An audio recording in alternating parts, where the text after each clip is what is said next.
I don't know what to do or what to say or what person the world expects me to be today. I hide behind a mask, a smile, a name. I wear a face, but never my face. This need to be liked, laced like a drug, coursing through my veins.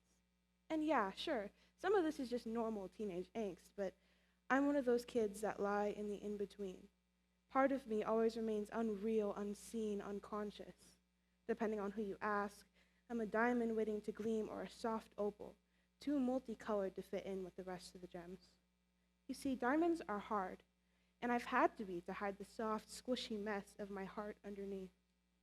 I feel like if I were to drop the mask, I'd be like a tree with no leaves, cold, alone, and without shelter. This social climate is like winter. The wind whips at me, whispering rumors. Before I know it, I'm stuck in a blizzard, not knowing where I'm going or if my next step is even safe. My shoes chafe against the ground, and before I know it, I'm caught in 3 feet of snow, paralyzed, trapped in a storm I feel responsible for. I know I'm not alone. My story isn't some new, inventive tale, rather a trail countless autistic kids walk down. It comforts and distresses me. I'm not alone, but that means I'm not alone, and that scares me in more ways than one. I'm like moss in the forest, so much so that I chose that word as my name. But moss doesn't have roots. It has stems, leaves, and spores, but no roots. The theme of this entire event is resilient roots. How can I be resilient if I have no roots? My stems are constant, watchful observation. My leaves are mimicking others to survive and failing. My spores are working hard for something, anything to make me good enough. It nearly kills me, so I can increase my value as a human being. The cycle repeats. New plant, new leaves, new stems, new spores, but still no roots. They love me not. I want them to love me. So pick something, anything. Pick something advanced. Grind yourself into the ground. Ignore your needs, ignore your body, ignore your disability, something you're privileged to be able to do. And find something to distract them from your worthlessness. But you're not worthless. They value your work, but they're the ones who said you were worthless in the first place. And you question this hypocrisy, but you ignore that too because you're so exhausted from playing pretend.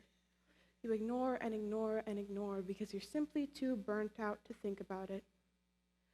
And in masking, you burn out, and you can't mask, so you separate yourself from your mind and body because you can't burn out, because you can't drop the mask, and you try. Because you're so tired, you're so exhausted, and it's digging into your skin, and you know that they'll hate the person underneath, because they keep telling you that they hate the person underneath, and what if they don't love you anymore? Deep down, you know that you've been wearing the mask so long, you don't know who's underneath. You've been bullied so long, you've become the bully. Maybe if I didn't move like that, maybe if I didn't talk like that, maybe if I didn't take things so literally, maybe if I lose myself. I realize that this is a losing battle. It takes me 14 years to realize that this is a losing battle. So I try. I put in the effort, and I drop the mask. I show the world who I really am, and it slaps me in the face. I get bullied again. I become my own bully again. Dive into work, school, anything to make them love me because I feel like no one loves me. They see my disability, my queerness, my otherness, and decide I'm disgusting scum of the earth. So I crack. I burn out. I get close to the edge. I spend a sleepless night crying in self-hatred. And I try and try to write this TEDx talk, but nothing sticks. Later, I start writing poetry again, something that helps me to feel at peace with myself, something that makes me feel one with my mind and body and allows me to express myself freely. I assemble a chapbook. I go to an open mic night, but now I create for myself. I'm tired. I'm tired of playing pretend. I don't care if they love me or love me not. How can I be inspired to create something authentic if I'm not living my own truth? In playing pretend for other people's expectations, I've made myself the hypocrite. And I hear that hypocrisy, and I'm deciding to learn from it. I'm deciding I want to be honest. I don't want to live in fear anymore. I want to be brave.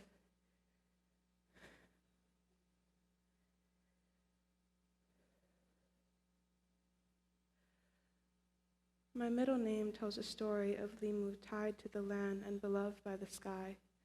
Limu akamoku kealo ho'okalani. And like that Limu, right now I'm trying to find my holdfast. Every day my moss grows stronger and stronger, but now it grows with love, joy. My spores are pure inspiration. So I sit down to write this TED Talk, and finally something sticks. Now, I want to speak to my community, to all of you who lie in the in-between with me. No matter how many times you rehearse your lines in life, or practice that speech you're going to give, or stare at yourself in the mirror, looking at your brown eyes, wishing you were someone different, the person you become on stage will always be a part of you. And no matter what mask you wear, you're the one wearing it, and without it, you are enough. I take a deep breath. This is my lifelong lesson, and I think I'm finally learning it. It's a tug of war, a fight against two tides, stand out, fit in, and it's a battle that no one ever wins. That mask is hiding so many amazing, beautiful things about you. Someone is just waiting to love. No matter how scary or how deep people's words cut or how exhausted you are from playing pretend, everyone loses until you take off the mask. So I'll be honest. It would be hypocritical of me to tell you to be brave and honest and truthful and not practice what I preach. I'm dropping the mask because I wear the face of my mother, and she raised nothing less than a fighter. Honesty, acceptance, and understanding make our world a better place.